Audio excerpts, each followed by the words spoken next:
The Ottoman princess stood frozen at the entrance to her bridal pavilion, every instinct screaming for her to run, even though escape was impossible. March 15th, 1623. Outside, the city of Isfahan erupted in celebration. Persian drums thundered through the streets, flags waved in the sunlight, and the crowd chanted songs of joy for what they believed was a magnificent royal wedding. But inside the octagonal chamber, Fatima Sultan heard nothing but silence, the kind that swallows screams whole. 17 years old, yet already schooled in languages, poetry, mathematics, and the subtle art of diplomacy, Fatima had been groomed to command respect, not fear. And yet, here she was, trembling, clutching her emerald-studded marriage contract, the diamonds catching the torchlight like frozen tears. Not yet, not yet. Her mind repeated the warning her mother had whispered 1,000 times. No Ottoman princess leaves the bridal pavilion the same. Inside waited the Turvil Vermubar, the ritual of breaking. For 6 centuries, no royal daughter had emerged untouched. Mothers, sisters, and cousins had all faced the same cruel tradition, a secret ceremony designed to strip away power, independence, and defiance. Outside, the drums beat in blissful ignorance, but Fatima knew the truth. This ritual was a calculated, centuries-old system of control. The empire that celebrated their royal bloodlines also ensured that those same daughters could never wield it. Her breath came in shallow gasps. The silk of her wedding dress whispered against the marble threshold, and each soft sound seemed amplified in the chamber's oppressive silence. The laughter and cheers beyond the pavilion's walls felt like another world, a world that could never save her. She had been educated to lead, trained to think, yet she was powerless against the oldest secret of the Ottoman court. The shadows of the octagonal chamber seemed alive, waiting for her first step. Fatima Sultan was about to cross a line every princess before her had crossed, a line between the girl she had been and the woman the empire demanded she become. The question lingered like a poison in the air. How could an empire produce the most brilliant women and then systematically break them? Generation after generation, while the world celebrated their beauty and status. And in that moment, Fatima understood the horrifying reality. She was not just a bride.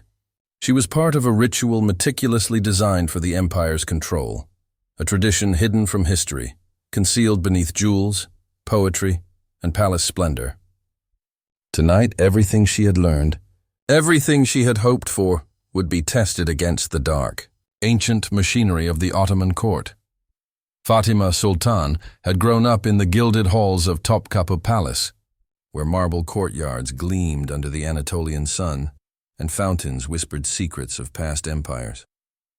Her tutors were scholars, poets, and mathematicians. Her lessons were steeped in languages, Arabic, Persian, and Turkish, and in philosophy, astronomy, and music. By age 12, she could quote the Quran, compose verses that left even the court poets awestruck, and debate politics with ministers twice her age. Every word she spoke carried the weight of intellect and refinement, yet every word was carefully monitored. Her brilliance was admired, yes, but it was also feared. For centuries, the Ottoman dynasty had perfected a system of control over its royal daughters. They were educated to inspire, trained to charm, and groomed to represent the empire to the world. But behind the walls of the palace, a darker education awaited. The lessons of diplomacy, mathematics, and poetry were paired with lessons in obedience, silence, and endurance. Every princess learned in whispers and in shadows that brilliance alone would not protect her. Power, the kind that could rival sultans, came at a price, and the empire would claim it before she could wield it. The tradition began in the aftermath of Constantinople's fall in 1453. Mehmed the Conqueror had studied the Byzantine court, observing the independence of its princesses and the influence they held through marriage alliances. He saw not daughters to be protected, but threats to be neutralized. Foreign brides could be controlled through marriage contracts and seclusion, but Ottoman princesses, educated, ambitious, and fluent in multiple languages, posed a far greater risk. Thus, the empire devised the Turvil Vermubar, a secret system of breaking, a ritual hidden behind the trappings of beauty, ceremony, and status.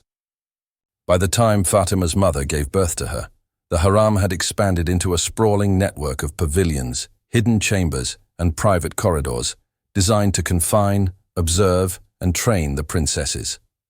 Marble courtyards, crystal fountains, and jewel-laden pavilions masked the prison-like design. Beneath the gardens, secret chambers and basements hummed with preparation, rooms with locked doors, chains discreetly embedded in the floors, and the faint echo of whispered instructions that no child could yet understand. This was not punishment. It was preparation. For what the Empire demanded would come at the cost of their innocence, their autonomy, their very sense of self. Fatima's childhood had been a careful blend of indulgence and restriction. She could wander the outer gardens, play with her younger cousins, and enjoy music and poetry lessons. Yet she could never step into certain courtyards alone. Doors that led to hidden chambers were always locked, windows covered with lattice that obscured the view.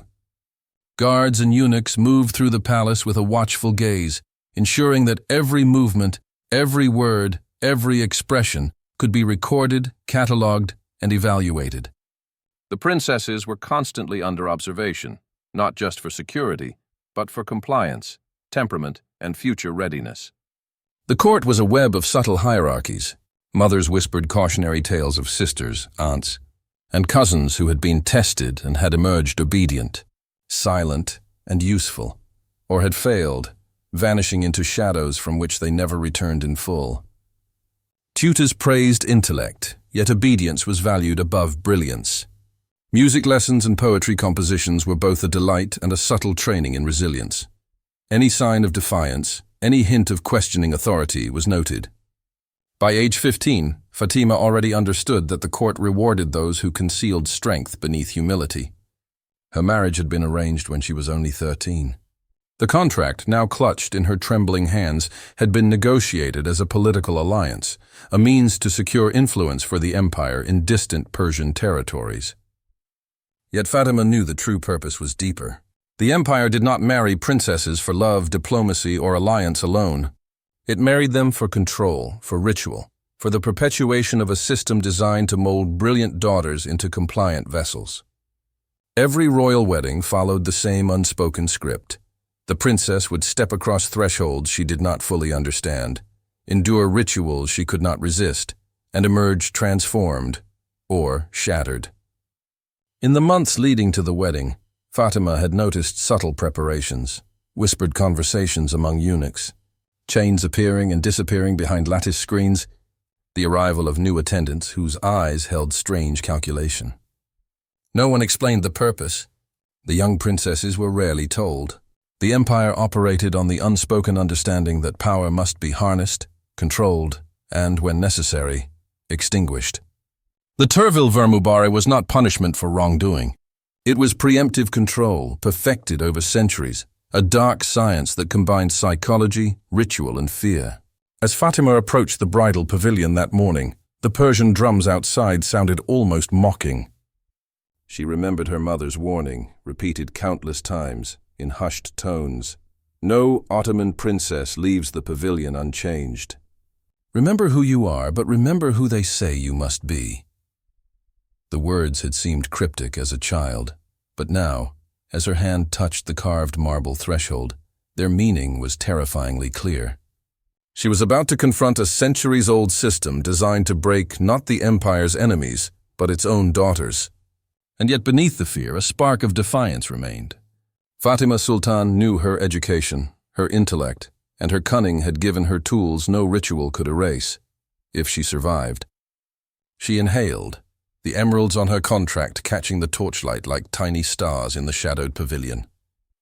Outside, the world celebrated, oblivious. Inside, history waited, patient and precise, ready to claim the next brilliant Ottoman daughter. Fatima stepped into the octagonal pavilion, the weight of centuries pressing down on her like the marble floors beneath her slippers. The doors closed behind her with a soft, final click, sealing the boundary between her childhood and the ritual that awaited. The room was deceptively beautiful. Silk curtains in rich sapphire and ruby cascaded from the walls, the floors inlaid with intricate mosaics, and fountains murmured beneath painted ceilings. But every detail, every shimmer, was part of the empire's design to lull and confuse, to distract the senses while the mind and spirit were tested. A figure emerged from the shadows, a woman older, calm and unspeaking. She was the preparator, the assigned enforcer of the Turville Vermubare. Her eyes held no malice, no joy, only duty. She gestured toward the center of the pavilion, and Fatima understood instantly. This was no ceremony of celebration. Every princess before her had entered here with dreams of grandeur, only to leave fundamentally altered. The preparator's movements were precise, rehearsed, almost ritualistic, like a dance she had performed hundreds of times, each step honed to break resistance efficiently. Fatima's first hours were psychological, a series of subtle manipulations meant to unsettle and exhaust. She was instructed to recite poetry while the preparator silently corrected posture, tone, and expression, all while testing her emotional responses to unseen provocations. The air, perfumed with rosewater and incense, seemed almost suffocating, pressing the weight of expectation against her chest. Sleep was forbidden, rest discouraged. The Empire had discovered that fatigue alone could fracture a mind stronger than chains or blades. Messages arrived intermittently through eunuchs and attendants, carefully scripted to confuse. Notes of praise, whispers of terror, hints of betrayal, all designed to make the princess question every bond she had known. Fatima's tutors had warned her of obedience, but they had not prepared her for manipulation so thorough it erased certainty itself. Friends she had known since childhood were present, yet she could not trust their smiles. Every glance might hide instructions, every gesture a subtle test. Meals were a mixture of indulgence and control, designed to reward compliance while punishing hesitation. Each course arrived on jeweled trays, but forks and cups were carefully arranged to measure reactions, obedience, and restraint. Even her laughter was monitored, catalogued, and assessed. The preparator marked everything, silently compiling a ledger in her mind. Moments of defiance, hesitation, or strength noted for later correction. By the fourth hour, Fatima's sense of self began to fracture. Memories of her childhood, lessons in poetry, her mother's lullabies, whispered conversations with cousins felt like distant dreams. The Empire's system was proving its efficiency.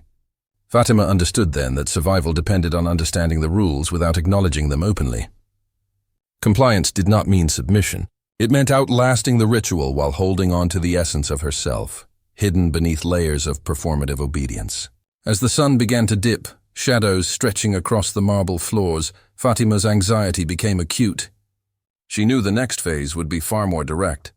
The ceremonial confrontation where power and fear collided. The preparator approached, a single parchment in her hand, embossed with imperial seals. It was the contract of transformation, a document every princess before her had been forced to acknowledge, an official marker of the Empire's claim over their autonomy. Fatima's pulse quickened. She inhaled deeply, reminding herself that brilliance could survive even in the darkest halls. The pavilion was silent now, save for the faint murmur of fountains and the rustle of silk. Outside, the Empire continued unaware of the quiet battle unfolding inside. A battle for Fatima's mind, her spirit, her identity. She was no longer simply a princess. She was a participant in a centuries-old system designed to test, bend, and remake her.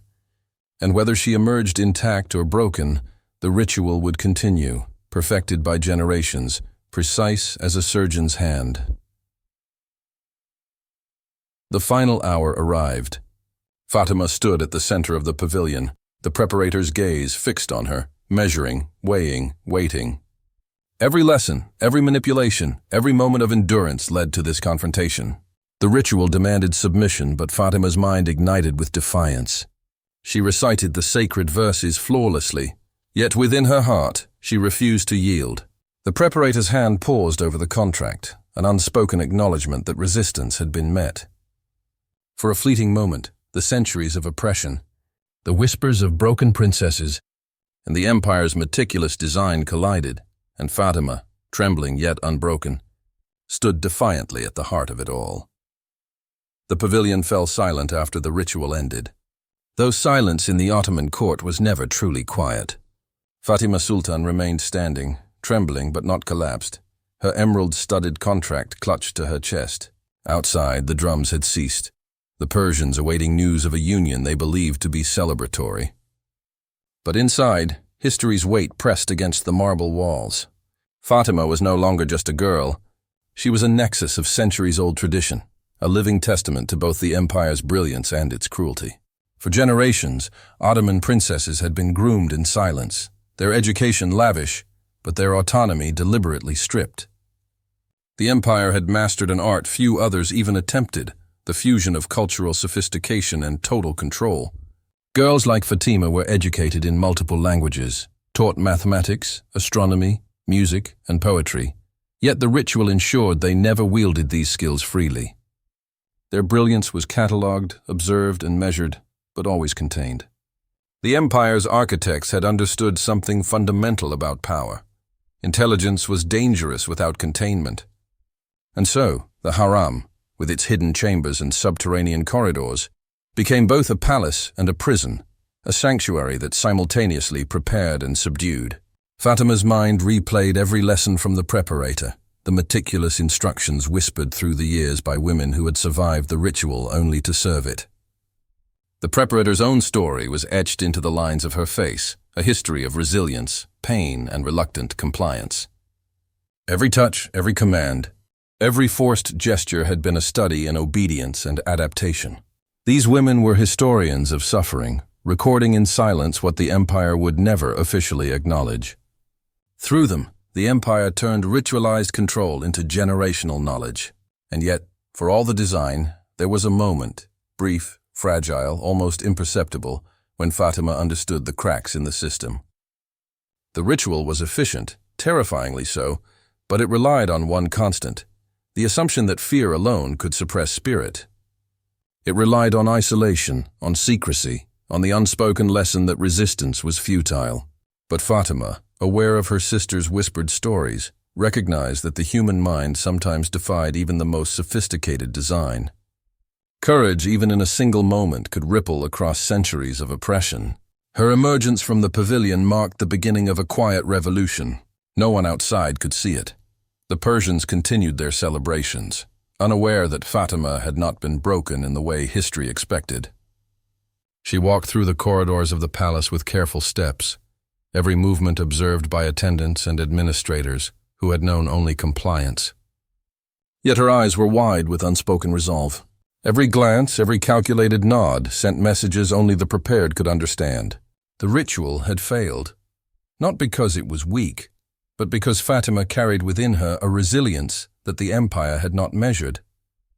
Over the following months, Fatima's life followed the outward script of Ottoman tradition.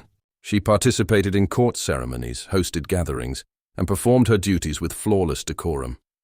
To outsiders, she was yet another princess, elegant and composed, her brilliance contained beneath layers of silk and ritual etiquette. But beneath the surface, a network of influence began to take shape. Fatima quietly communicated with her sisters, cousins, and trusted attendants. She shared knowledge not just of scholarship, but of survival and subtle resistance.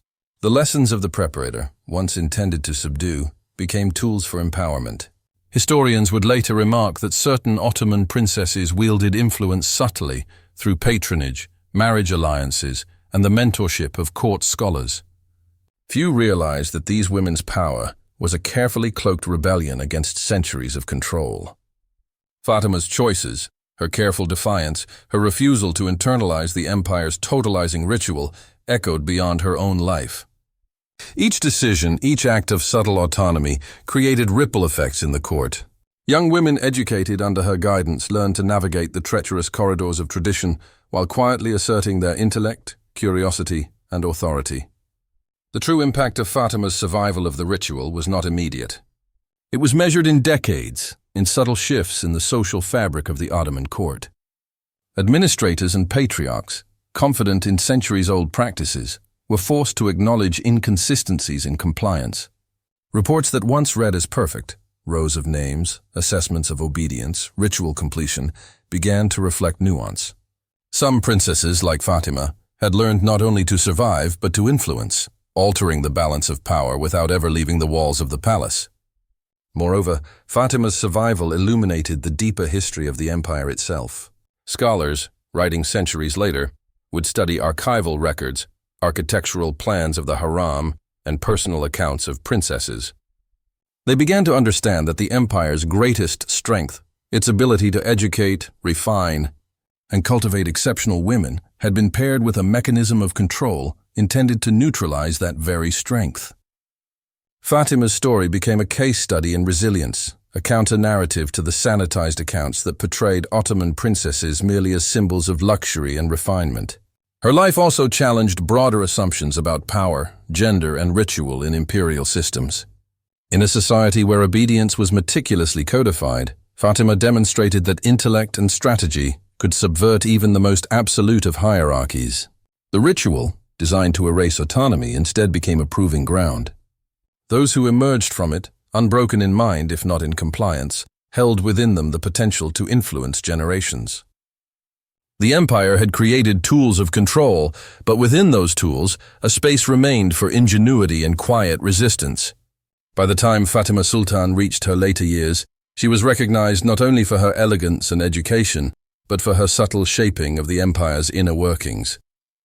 Historians would note her influence over political alliances, her patronage of scholars, and her mentorship of future princesses.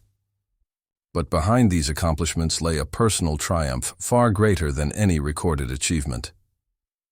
Fatima had endured a ritual intended to annihilate her independence, and emerged with her mind, her intellect, and her strategic capacity intact. She had rewritten what it meant to survive the Turville Vermubare, and so the impact of her story resonates even now. Fatima's life reminds us that systems, no matter how meticulously designed, cannot fully contain the human spirit. The Ottoman Empire had created the most efficient mechanisms of control for its royal daughters, combining education, ritual, and isolation into a single apparatus. Yet even in such a system, resilience could flourish.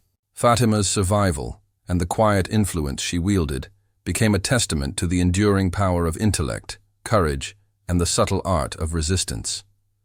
In the shadows of grand palaces, in the silence of hidden chambers, one young princess's defiance echoed across centuries, proof that even in the most oppressive structures, humanity finds ways to endure, to shape, and to persist.